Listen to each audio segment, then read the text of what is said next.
You characterize the election of President Trump as kind of being like an earthquake in which it's an abnormal event, but it reveals something fundamental about what's going on.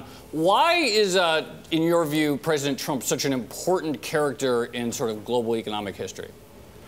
Well, President Trump has tapped into the discontent about neoliberalism, which most people express in form of globalization. That's the most visible piece to it, to neoliberalism. That's what people understand the problem. And he's recognized that discontent and is trying to take advantage of it. As part of his strategy, he has then engaged China.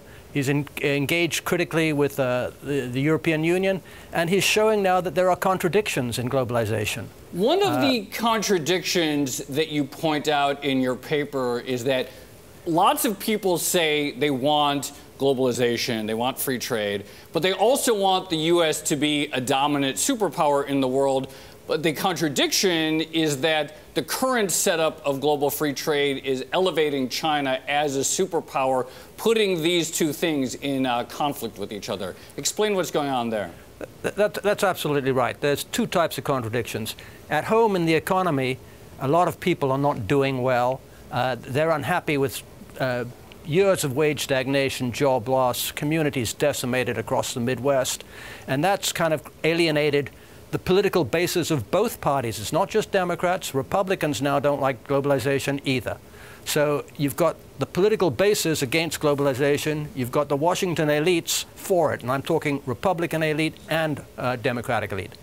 On the other side, the other contradiction is this geopolitical one. You know, countries are in competition with each other, and that includes the U.S. The U.S. is top dog. The U.S. wants to stay top dog. That's the neocon doctrine. It now sees that China is a rising power, helped by globalization, and therefore the current model doesn't work for the U.S. geopolitical interest. And at the same time, the U.S. is also, this is with President Trump in Europe, you know, he's dictating to Germany, if you do any transactions with Iran, commerce with Iran, we'll put sanctions on you. Have commerce with Russia, we'll put sanctions. It doesn't work for everyone. They're now going to be retreating from it too. Their eyes are open, and that's what can't be put back in the bottle. I mean, strangely, it's not China, it's Europe where the biggest changes that Trump may have. Okay, and I hear what you're saying on all that, and we can get to Europe and China later, but the president seized upon the trade deficit or trade balance as a way of keeping score. And a lot of the economists that we talk to will say, well, that's not the right way to look at it because it's linked to the budget deficit, for instance, or it has to do with our savings shortage. Push back against that argument, because you say actually the president's point of focusing on the trade deficit is a good way of looking at it. I absolutely think so. The public aren't economists. Clearly, there are many things that get baked into the trade deficit. It is affected by macroeconomic conditions. It is affected by the budget deficit, and so on. But the bottom line is the trade deficit is the channel by which so many bad effects of globalization come through. You're substituting imported production for domestic production, therefore the factories close. You're substituting, you divert foreign investment offshore, and then it comes in through the trade deficit. And economists sneer at people, but I think they've basically got it right. Can I just point to two examples here? In the 1990s, you may remember something called the twin deficits hypothesis. That was what economists used to say. The budget deficit caused the trade deficit. Well, guess what happened? We had budget surpluses in the 1990s, and up went the trade deficit. And another time, then in 2000s, again, economists sneering at ordinary people said it's the savings shortage hypothesis. Guess what happened? We had a major recession, short of demand, and the trade deficit keeps going up. People have got it roughly right. They're not economists. They don't get the details right. But the trade deficit is a good thing to focus on. But behind it is the problem of globalization. Okay, Thomas, you say that the president's biggest impact may be on the European Union, especially Germany. Explain why that is. Why has China already figured this out or is aware of all this and is kind of ahead of the game here? Well, China has a long-run strategy. You've got, and to understand the competition or the conflict between China and the U.S., you have to realize the U.S.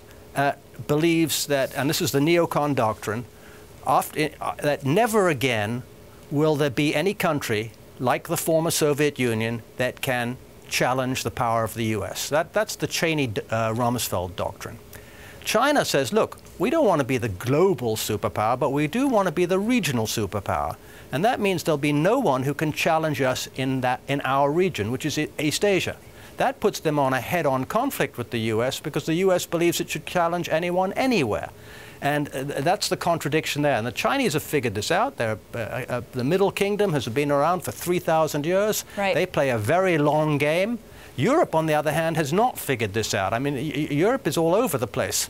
The British have some backward-looking imperialism. They think they've got some special relationship with the United States, which is really laughable. The French no longer have the pride of de Gaulle. They don't think they can go it alone. Germany's not yet willing to step up to the plate. Yes. and recognize its power as the European, the most powerful European economy and the largest economy in Europe. So Europe has just been playing along. Now that's where Trump is so important. These problems have always been there, and now Europe can't be blind to them anymore. Trump has put them in front of Mrs. Merkel. We're going to put tariffs on your BMWs and your Mercedes. Yes, Germany's we've heard not going that. to walk away from that.